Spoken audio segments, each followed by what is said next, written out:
Well, first of all, I'm a candidate with a great deal of experience, and I also feel we need a leader for our times, the times that we are in politically. So look at the pitiful experiences that we're seeing now with the Labour government. We need a strong leader with a lot of experience to effectively take apart Keir Starmer's rotten Labour government. And of course, you have to have that experience of being in government, the confidence and the ability to be at the dispatch box, understanding our political processes, the ability to use all the levers at our disposal, while at the same time, someone that understands our party, who we are instinctively, the DNA of the Conservative and Unionist Party, a party that actually represents our nation, but also a party that is very much built on our grassroots and our members, and how we now start this rejuvenation, this great restoration of our party, and I believe I'm the right person for that. Do you think the party as a whole has understood what just happened to it, and why? It's fair to say there are a range of views and opinions, and I've been out and about all summer, meeting our amazing members, and of course they're all expressing their own views and deep frustrations, and much of it is actually pinned on the conduct of MPs over the last Parliament, in particular in the last 2 years. So I think naturally we do have to reflect upon that, no question about that. But right now we need a line in the sand on the past. This is about the future. This is about the Conservative and Unionist Party, how we give a sense of professionalism back to our party, restore actually integrity in our party to a certain extent, which seems to have been long lost behind, while also rebuilding our party. And by that I'm referring to the election machine that we once were, that we are not. Let's be honest about that. Looking at the big home truths. I'm a great optimist though. I believe in conservative values and beliefs. The fact that we can rebuild our country, we can have a positive and engaging future for our country.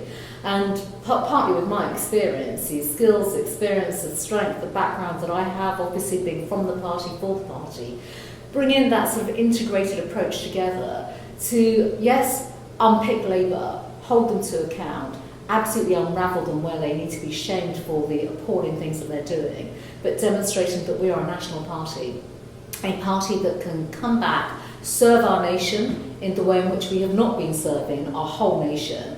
I also believe that we moved away from the public. It wasn't the public moved away from us.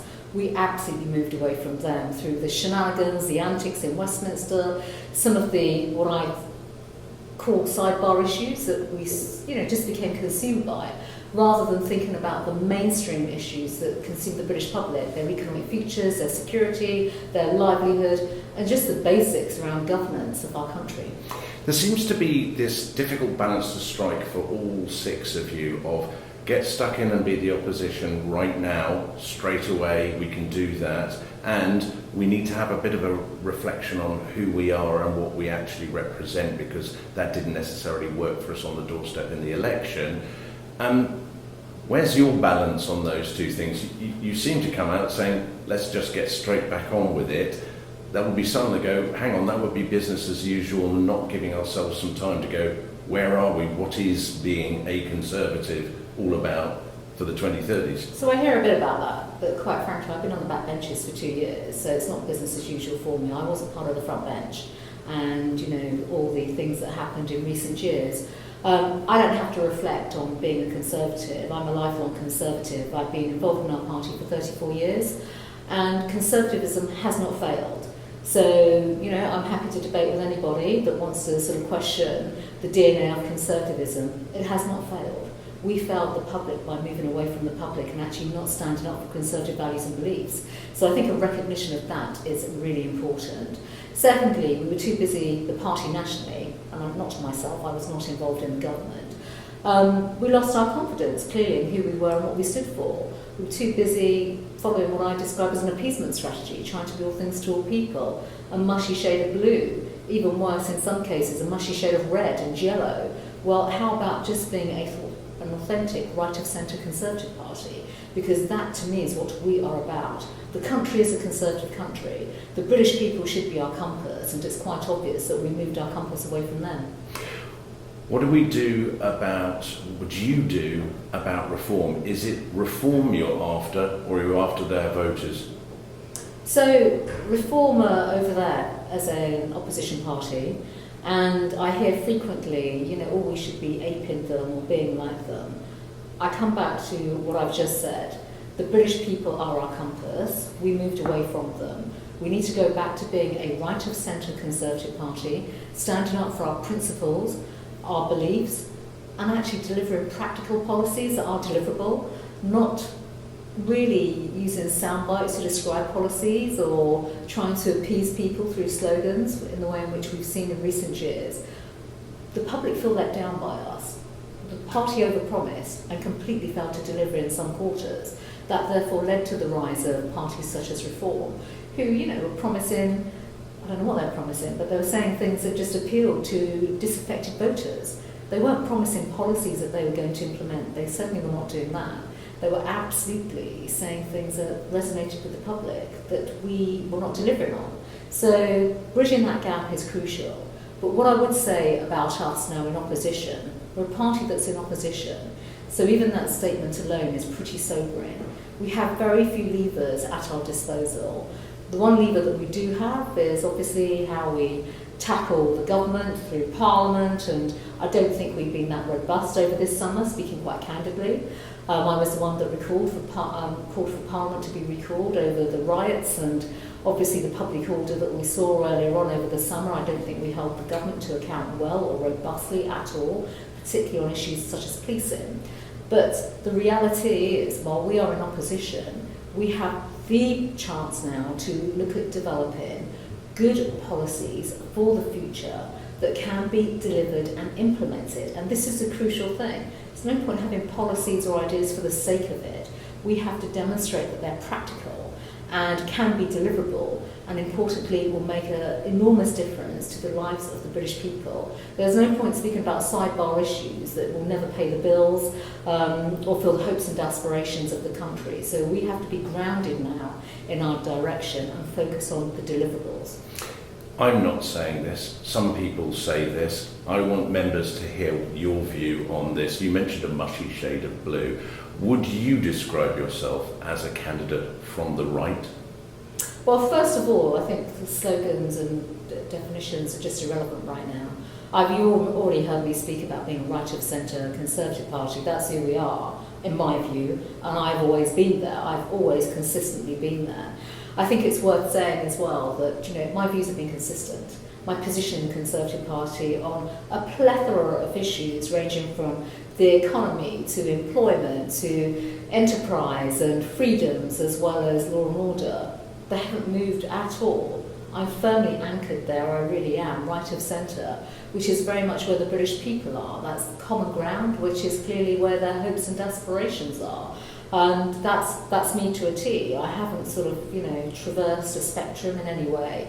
I have always been consistent, and I think it's that consistency that gives me the strength to not just run in this contest, but be a strong leader, a leader with experience, a leader that actually knows how to deliver. I have delivered very significant policies across a range of portfolios in government. I've also been part of the ideas, the battle of ideas in our own party. Prior to 2019, developing the 19 manifesto, coming up with the core policies that actually led to a victory in 2019, a victory that some of my colleagues seem to have forgotten about and airbrushed out. But we must, always be there in that common ground, that right of centre position, which is where I've always been. You weren't, as you say. You clearly saying to people, I wasn't there in the last 2 years. Did you pull up the stumps and take your bat and ball off the pitch, or was there something, you'd already seen the way things were going and you said, I don't want to be part of that? Yeah, number one, I did not want to be part of this dispenetration of what was one of the greatest political parties in the Western world. Period. End of story. And I think if you look at my record on the backbenches over the last 2 years, I've been pretty good in, being diligent, professional, actually holding what was then the opposition to account and challenging them, but also the government, questioning the government. So, for example, on taxation, OECD rates of taxation on corporation tax, for example, is a very, very strong policy where I've been focused on the economy, on those crucial issues about business, about enterprise, on law and order. I've always been there even speaking out on immigration to urge the government to, the then government, the last government, to put forward the plans and proposals that I left them to utilise. That's not walking away, that's absolutely getting on and doing the job that I'm elected to do, and bringing my skills and experience and the strength of my knowledge and experience to hopefully the aid of the last governments who, give them the confidence and the commitment to actually bring policies forward that were, guess what, deliverable. A lot of Conservative Home audience are people with a vote, they work in the party. How will the party change under you, its functions, its structures? How do you want to shape the party? So fundamentally, the party is now at a crossroads. We have to change. If we are about being a serious opposition, but also a party ready to come back to lead the nation, our great nation, once more. For me, it's about fundamental change and a change of attitude as well, speaking quite candidly. So, we have the parliamentary party, but then we have the party in the country. And then we have, with the party in the country, the institutional aspects of the party, such as CCHQ. That needs massive reform, it really does. I mean, it is not the machinery that we need to get us back into becoming that election-winning, hungry machine all over again. Look at next year, county council elections. We don't have the resources. We should be honest about that. I will absolutely change the structures, bring the resources in. I've been very vocal. I have in my own constituency 4 local councils, so I know a lot about local government. I want us to become, and I will make us, the largest party in local government all over again.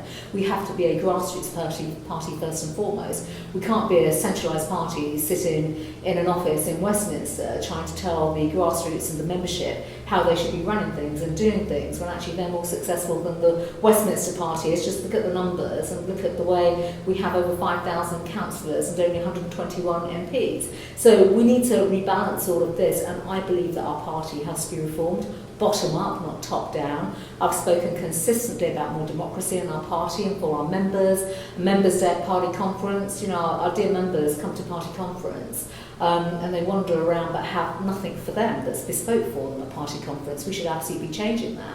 We should make it compelling and engaging and exciting for them to come to our conference. We need to change the structures in the way in which their voices have not been heard. We need to give them their voice back. And I'm pledging to give them their party back, and this is our moment now to do so much more for our members and grow the base. I even think we should have a democratically elected chair of our party and look at ways in which we can reform that alongside reforms to our national convention, which is equally remote and removed from the grassroots. So these are important pillars of our party and the reform that we need, because if we don't do that, we don't bring more democracy to our party, and we then go to the British people in 4 or 5 years' time, vote for us, just for our policies. We need to demonstrate that we are a much more integrated party that has the feel of the nation, the pulse of the nation, but actually is much more reflective in our communities as well. That representation in the communities is pivotal if we want to get that pathway back to power. Transparency as well? Well, I think it's transparency across the board. So you've already heard me say, the largest party in local government is where we have to be. We have to be there to actually get back into power, that pathway to the journey back. And the point about transparency is about integrity as well, the type of people we have representing us, the way in which our candidates are selected, which, let's be quite frank, is deeply controversial post this general election. A lot of unhappiness and alienation of constituency grassroots party members and associations. That has to go. That absolutely has to go. And this is my point about giving our members their party back. They should be the ones in control. They should be the decision makers.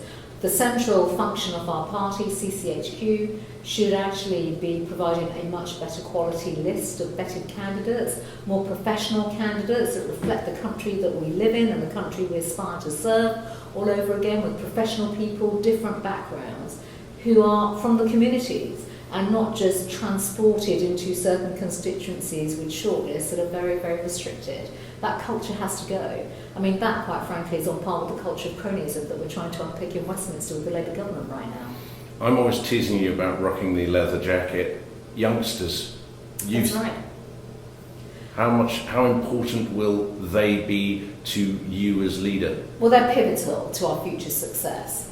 End of story, they absolutely are. When I joined the Conservative Party many moons ago, our party was exciting to be. It was the place to be if you're a young person in the Conservative Party. If you wanted to get on in life, if you wanted to do well, earn good money, get a great job, have all the aspirations in the world, then it was our party that gave you that hope, vision and opportunity. I mentioned earlier on that, we've left people behind, we've left the country behind. We were the ones that left young people behind. I saw nothing in our party that was appealing to young people. We've got a generation of young people that really just look to the future with a great deal of anxiety, I think, and fear around, if you want to get on in life, they see university as a great opportunity, and it is. But with that, you leave university with a lot of debt. Are you economically secure after that? No, you are not. You are absolutely not economically secure if you're carrying a burden of debt. And you want to have that assurity and security of good employment prospects and jobs and economic security. And I think this is probably one of the most exciting areas for our party in opposition, but demonstrating how we can be that party of aspiration, opportunity, come up with creative policies, even around your first job, the taxes that you may or may not pay, your employment prospects, a home that you want to aspire to buying, and how we can make that easier for you. I think really that's where we have to be all over again. And for me, that's an exciting pillar of becoming leader of our party and broadening that appeal. When you are leader, the party wants to feel like it knows you, and then there comes a level of intrusion that's different from being just a Secretary of State or a senior part of it. It's the leader. Are you ready for that level of intrusion? And what do you want the party to know about you that isn't just your competencies or your vision or whatever? What about you as a person do you want them to know? So I think importantly, me as a person, people know me professionally as a Member of Parliament, a politician, someone that's served. Service is just writ large through me, it really is. But also even my professional background, that has shaped and moulded me. And I think our members are grassroots. That's why this summer staycation tour has been so good. I think they're hearing for the first time that, I've got a business background, for example, worked around the world, worked for large companies and emerging businesses and companies. So, having a real insight into what works, what makes not just our country tick, but people, institutions, businesses, all of that. And there's much more depth than just being, I think, people and members would be just seen as a Home Secretary, always sort of, calling people to be bad people, criminals, going after them, dealing with county line drug gangs, etc., which is fine because that was my responsibility and I was absolutely driven to deliver on that. But there's much more to me. And obviously on a personal level, people are discovering that I'm a mother. I don't think people realise that I was a mother, for example. I have a 16-year-old, so we've been doing exams and GCSEs and, we like travelling and there are lots of things that we enjoy doing in life. And I think that just sort of comes out in the wash inevitably. Once people get to spend more time with you, it's obvious that when you're Home Secretary and when you're touring the country with our grassroots members, raising money for our associations and doing all that great work, people don't see that side to you at all, they really don't. They never see the human side, or the fun side, or the leather jacket side, or, listening to AC/DC and things of that nature. So, I think, maybe that'll come out a bit more, I don't know, we'll wait and see. But are you ready for the intrusive nature of being the leader of a party? I think we've always had that. I've always experienced that, to be perfectly honest. That's not new to me at all. I've had that in every walk of life, in every role that I've had in government. And don't forget, it's in government, it's deeply, you expect, you're out there, you are absolutely out there, and that equally applies to this position as well. What I would say is that people do know me consistently in terms of my skills, experience, politically, the professional side to me. And, they might see me out and about a bit more doing some different things, which would be quite nice. Now, you've laid out a pitch, and I've asked everybody this. In my view, it is as important who the winner is as to what the losers do next. Of course. Does this still count? Does everything you've just said still count if it's not you? Well, absolutely, of course it does. We have to come together. I mean, you've seen what my message is in this election campaign. Unity is absolutely crucial, and being one team. I'm saying throughout this entire campaign, under my leadership, will be one party, one team, one voice. That is absolutely where we have to be going forward. Dame Priti Patel, thank you very much indeed for talking to Conservative Home. Thank you.